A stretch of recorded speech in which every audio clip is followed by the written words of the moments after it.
ക്ലോക്കിലെ സമയം 6:40 ആണെങ്കിൽ മിനിറ്റ് സൂചിയും മണിക്കൂർ സൂചിയും തമ്മിലുള്ള കോൺ എത്രയാണ്?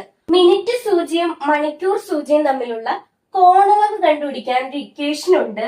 30h മൈനസ് 11/2 m ആണ്. ഇവിടെ h എന്ന് പറയുന്നത് 6 ആണ്, m എന്ന് പറയുന്നത് 40 ആണ്. അതായത് മണിക്കൂറും മിനിറ്റും ആണ്.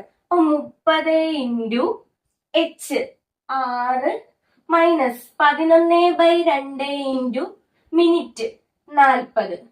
30 ഇൻറ്റു 6 180 മൈനസ് 40നെയും 2നെയും 2 കൊണ്ട് വെട്ടിയാൽ 21 കിട്ടും.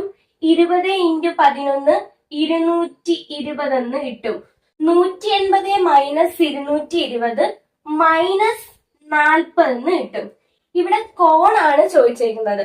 കോണളവ് ഡിഗ്രിയിലാണ്, അപ്പൊ എപ്പോഴും പോസിറ്റീവ് ആയിരിക്കും. അപ്പൊ നമ്മൾ നെഗറ്റീവ് എടുക്കത്തില്ല. 40 ഡിഗ്രി എന്ന് കിട്ടും.